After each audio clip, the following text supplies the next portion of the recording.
Hi everyone, my name's Jack. Welcome back to the Red Path and episode 15 of Whack Weekly. Still going strong.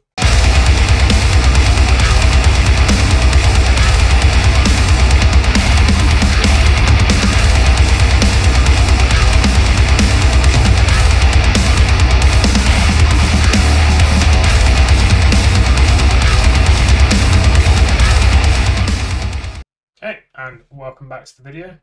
This is Whack Weekly, episode 15, the show where we look at Team Red Path news as well as World Eaters out in the world. Yeah, I mean, there's been a lot of games again.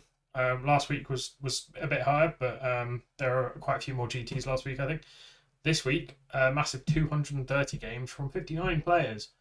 So that's 24 GTs with a 5-1, 2 4-1s, 3 4-2s, a 3-1-1. 7 3-2s, 3-3, 3 2-3s, a 2-4, a 1-2-2, weirdly, 2 draws, 2 1-4s, 1 0-2-3, again, 2 draws, and an 0-5. And then RTTs, there was a massive 37. So 4 3-0s, including a couple of event wins in there. 2 1-0, so 1 draw, 11 2-1s, 1 2-2, 2 1-1s, 2 1-1-1s, 10 1-2s, a 1-3, an 0-2, and 3 0-3s. Quite a few draws in there, weirdly. However, that does mean we are posting a slightly lower win rate this week, so we're just above 50% this week. A couple of reasons why that might be. Potentially people getting used to playing against us. I think someone was talking in the Discord earlier about how once you've played us a couple of times, you get a really good feel for how to deal with us and like the stuff that works against us. So I can see that being a thing a couple of weeks in. It's also potentially hobby lag catching up. There's some more hobby focused players who are new to World Eaters getting into their first couple of games, having picked up their tournament list in the last couple of weeks. Yeah, so as I said, there's a couple of event wins in there still no GT wins, but some very strong performances nonetheless. I seem to do this every week, but I'm gonna change the parameters I use for the lists I look at. Instead of trying to impose a rule on this chaos, I'm just going to pick a top cut of lists at my own discretion every week, depending on how many there are in a given week. I give up. There are a lot of people finishing in the top 5% of their events last week. There were only, I think, 2 who finished in the top 5% of their events this week. But there were still some very strong performances, so I'm going to just take a look at them for the sake of size, time, all of that. Yeah, I hope people don't begrudge me that too much. So, on to Team Red Path news. So after Dara being involved in Broadsword last week, we had our very own Jamie Miller going out for his first GT with the new codex. Who was at the Kagbash 16 event in Ohio in the US. He went 3-2. He finished 18th in a 56-player GT. I'm just going to have a quick look through his list because I'm not sure everyone will have seen it, but I believe he is going to do another video on it himself, going a bit more in-depth on his games, because I know he had some very good ones, including a very close game against Guard, I believe. So I'll leave that to another video because I think it bears a bit more attention, basically. So we'll have a quick look. It is a classic Jamie list. So Invocatus with his Waddle trait for the pre-game moves, 3 Marshal of Executions, great. 1 with Talisman of Rage, which is the give a core unit 6 to auto wound in the command phase, and then 20 Berserkers, okay, all with icons, 3 with icons, all with Eviscerators. 3 squads of 8 bound at 4-3-3. 2 squads of Exalted 8 bound, 3 spawn, a Land Raider, because why not, and 2 Rhinos. So that's 20. I guess some of the 8 bound maybe in the Land Raider. To use it as a bit of springboard maybe, and then Berserkers and the Rhinos would be my guess. But I'm sure he'll go into it in a bit more detail later in our separate video. Yeah, I mean, congratulations to Jamie. 3-2 in a big GT is really strong. And as he was saying in the lead up to the event, there were a lot of the top players from the local area, sort of top 150 players in attendance. So 3-2 is a really strong performance. Yeah, as I say always, if I have missed you, let me know. Let us know in the Discord if you're playing in events and you're part of Team Redpath. That way I can have a look for your results and just look through your list and stuff like that, because I'm nosy. Cool. Well, on to World Eaters tournament performances. There were a further 6 players with really strong performances this weekend. So we'll start with Alan DeHazer, who finished 9th place in a 75-player GT in California in the US. So the Dice Hammer Open 40k GT6. Yeah, okay. So Invocatus, no Wall or Trait though. That's 11 Jackals, I guess, points. Then what? 6 Berserkers, 2 squads of 6 Berserkers again, weird. With Icons and Eviscerators, 2 squads of 3 8-bound, a squad of Exalted 8-bound, 3 Spawn, a Forge Fiend. Do not see that very often. I guess as heavy support, but autocannons are not that good. Well, I mean, clearly they're alright. Angron with his Warlord trait, and then a Demon's Patrol with Uraka the Warfiend, so he gives out reroll 1s to hit for all Khorne demon units, which includes World Eaters demon engines. 10 Bloodletters, 2 squads of 5 Fleshhounds, and a Skull Cannon. Yeah, I mean, he's got, I would say, unorthodox range support in that list. The Forge Beam, certainly. Skull Cannons are pretty good at 90 points, I'd say. I don't like the model, but that's a me thing. Yeah, really interesting list. Good to see Angron out and about, doing well, as per. Yeah, as I say, really good list, really strong performance, finishing 4-1 in such a big event.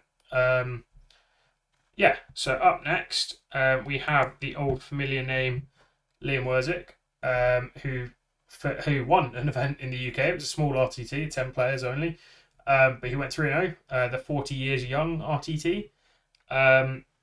Yeah, I mean, it's been coming. He's had some very strong performances with the old Codex. Really consistent performances with the old Codex as well, I would say. So yeah, let's have a look at his first list. So Invocatus with his Warlord trait for the pre-game move. All the Berserkers in the world. 30 Berserkers, 6 squads of 5, all with Icons and Eviscerators. 2 squads of 5 8-bound to take advantage of the pre-game move. Squad of Exalted 8-bound, 3 Spawn, 2 Rhinos, and some War Dogs. They are Brigands. They have Worthy Offerings for the +1 tick gets big stuff. And Mark of the Dread Knight is a 6-up shrug. I did have to look that up. A 6-up shrug for one of them, which is fine. Not necessarily the strongest blessing, I don't think, but I am a filthy whack player apparently. So yeah, I mean, that's a fairly... There's a lot more Berserkers than a lot of other people have been running, and quite a few fewer 8-bounds, but I do really like it. There are also 10 Berserkers that don't have transport there. I do really like it. I guess that gives him options, right? So he can send Berserkers up as wave 1 if it's a heavy screening, or if it's zoned out mid-board, or 8-bound if there's not those things. Yeah, that's a really nice list. A common bounce on the runners as well is always a win from me. Yeah, so won an event, 10-player RTT in the UK. Really strong performance. Look forward to seeing how he gets on with the new book. I think this was his first event with the new book. So pretty good one. Pretty good start. So up next we had Logan Antonation. That's probably pronounced wrong, his surname. So won another RTT. So first place in a 10-player RTT on TTS. Finished 3-0. Had some very strong wins. From memory, he beat Alex McDougall in the first round, which is pretty good. So Invocatus with his Warlord trait, a Demon Prince, starting to crop up a fair amount. 1, 2, 3, 4, 20 Berserkers, 1 Icon, the rest are just Eviscerators, 3 big 15 8-bounds, classic. 3 Exalted 8-bound, 2 Spawn, a Land Raider, which Jamie will love, and 2 Rhinos. Fairly simple list, just does a lot of smash, right? Yeah, Demon Prince. I think I missed that on my... Anyway.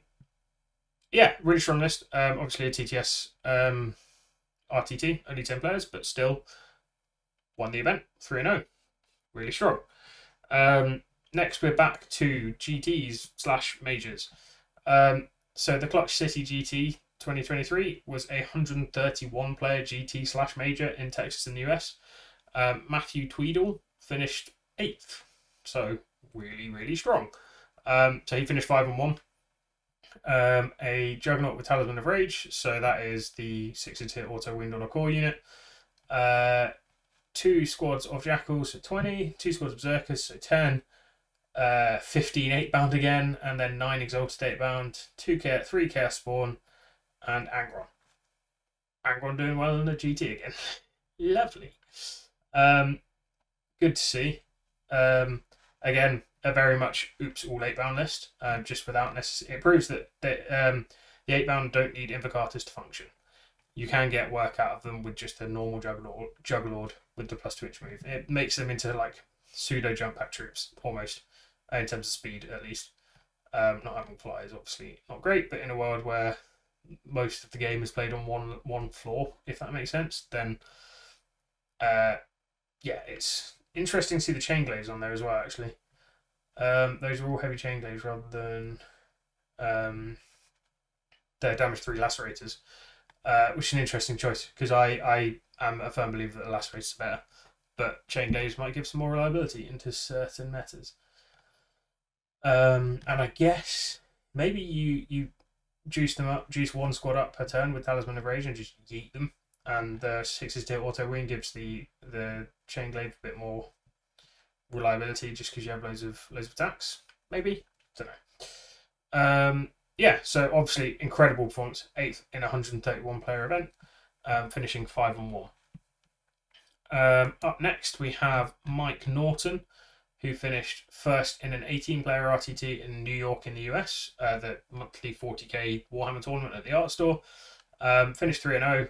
Invocatus with his Warlord trait, 20 Berserkers, 12 8-bound, 9 Exalted 8-bound, 2 Spawn. Dreadlord Drop Pod, interesting. That's the first time I've seen, obviously, because it's been illegal up till now, but seeing one in so soon is pretty nice. And then two more Brigands with Worthy Offerings again, so +1 take gets big stuff.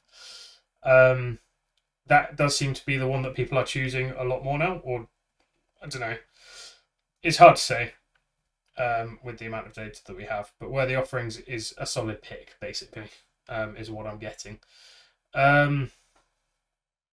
Right, and then up finally, we return to Kagbash 16, so the event that Jamie was at, to Kevin Leonard, who finished 3rd at the 56-player GT in Ohio in the US, finishing 4-1. Again, incredible performance. This is as close to the net list that's been doing the rounds as you'll see. So Invocatus with the pre-game move, Glaive Lords for the silly exploding 6s to hit, 20 Berserkers, 15 8-bound, 9 Exalted 8-bound, 3 Chaos Spawn, 2 Rhinos. We've seen this list a lot. It's, yeah, it hits really hard, basically, and it has the tools to get into combat very quickly, especially on decent terrain. And clearly there was all right terrain at this GT, so 3rd place in a 56-player GT, really strong.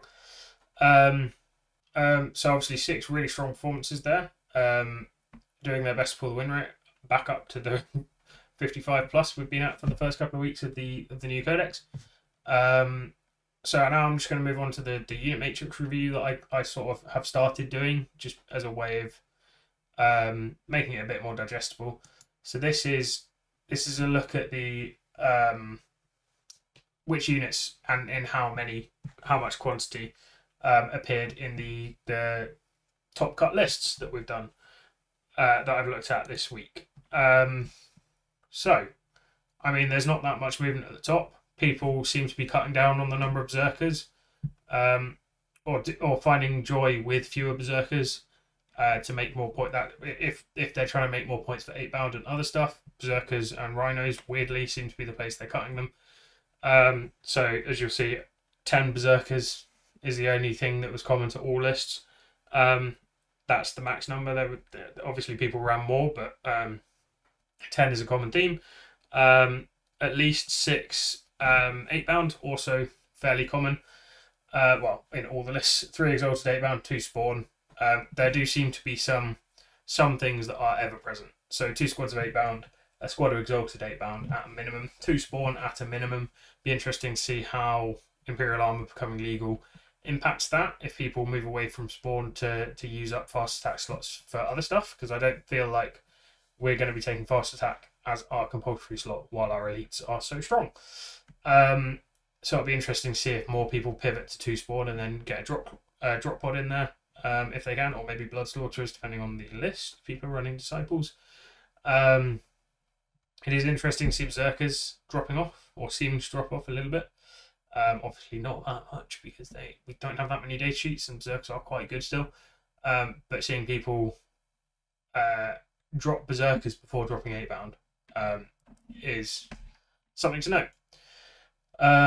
Also interesting to note is there were quite a few Knights around this week. There was a couple of Demons patrols around as well, but Knights and specifically Brigands, there weren't any Executioner lists that did well this week. So that's something to note as well. Yeah, quite top level at the moment, just because we obviously didn't have as much data this week from the top cut, if that makes sense. So in terms of the Great Game, the rankings aren't hidden anymore, but I'm going to wait for them to fill up a bit as people can start playing their first events with the new codex. From memory, at the moment we're at 120 registered players in the first 3 weeks of the new, or first, what we're up to, month and a bit of the new season, 5 weeks maybe of the new season. We're up to 120 World Eaters players. For context, we finished last season at 196, so 120 is a pretty good start for 5 weeks. Yeah, so we'll monitor that as we get into the season a bit more, and hopefully I'll have a graph for you, but we'll see. Yes, if you haven't joined the Discord, please join the Discord. Lots of good discussion in there. You can grill Jamie about his games against some very strong players at the weekend. You can bully Dara about his registered broadsword performance. You can ask Dara about his Mortals army as well.